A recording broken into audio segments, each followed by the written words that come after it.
Bonjour et bienvenue sur Radio Foggeek pour un nouvel unboxing. Aujourd'hui, vous allez découvrir le dueliste que j'ai mis en top 1 de mon classement Yu-Gi-Oh! En figurine. C'est pas compliqué, vous l'avez reconnu avec le symbole du Millennium qui est sur sa boîte. Vous l'avez reconnu, il s'agit de Yami Bakura.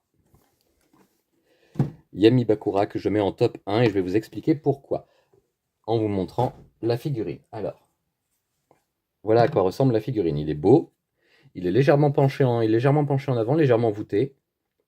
Il est très beau, voilà, il est très bien réalisé. Le... Son objet du Millennium, l'anneau du Millennium, ne s'en va pas, ne bouge pas.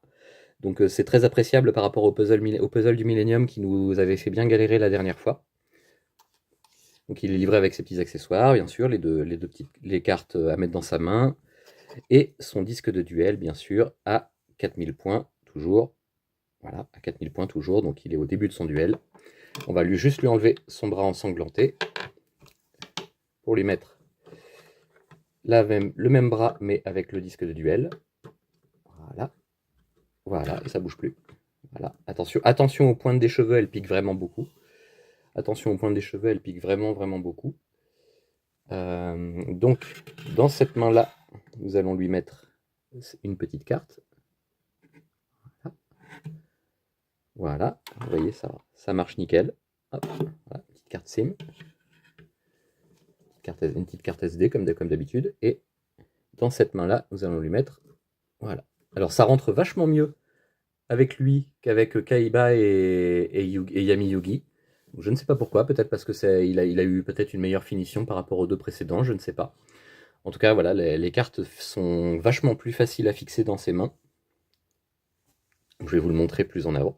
Alors pourquoi j'ai choisi Yami Bakura pour être le top 1? Regardez, il a un air méchant, il a un air canaille.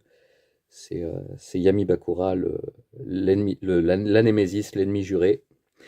Sans vouloir spoiler non plus ni l'anime ni le manga pour celles et ceux d'entre vous qui ne l'auraient pas lu en entier ou qui ne l'auraient pas découvert en entier.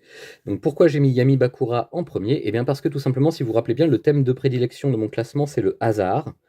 Et on a dit que Kaiba ne laissait rien au hasard dans le sens où il est un grand calculateur, un grand stratège, mais il n'a pas la capacité de maîtriser le hasard, comme Yami Yugi là en revanche, lui, de maîtriser le hasard, de contrôler le hasard, de pouvoir tirer la bonne carte au bon moment selon ses voeux.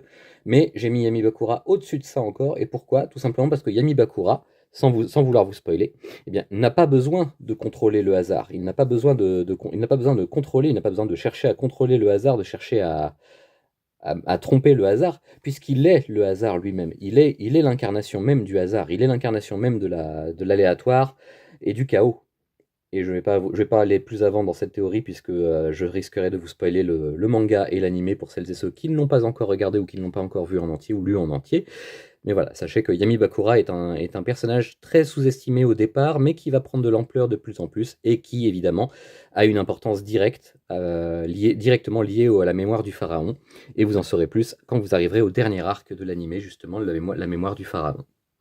Donc voilà, Yami Bakura, pour moi, il est top 1, parce que dans la catégorie des jeux de hasard, il est le hasard lui-même, il est le hasard, il est le chaos, il est l'incertitude, il est le royaume des ombres lui-même. Donc pas besoin d'aller plus loin, pas besoin de chercher plus loin. C'est lui le top 1 des duellistes au niveau du hasard. Voilà. Voilà, donc il n'y a pas grand-chose, hein, il n'y a pas beaucoup de displays différents sur lui, il y a pas de deuxième bras à enlever, il y a pas de chevelure différente, de tête différente, il y a pas tout ça. Non, ils sont restés très simples avec lui, ils ont fait un socle Battle City normal, voilà, où il est comme d'habitude vissé sur son socle. Voilà, tout comme d'habitude, c'est toujours vissé sur son socle. Euh, Quoi d'autre? Bah rien de spécial en plus. Rien de spécial en fait, hein. Il est très statique. Voilà, on ne peut rien changer, on ne peut pas enlever le buste, pas enlever l'anneau du Millennium, pas enlever la tête. La seule chose qui s'en va, c'est le bras. C'est le bras, comme je vous l'ai montré, pour lui mettre le disque de duel avec le bandage ensanglanté qui va bien. Donc voilà. C'était Yami Bakura. J'espère que ça vous a plu. J'espère que vous étiez surpris de cette première place. Et je vous dis à très très bientôt pour un autre unboxing d'une créature cette fois-ci. Au revoir!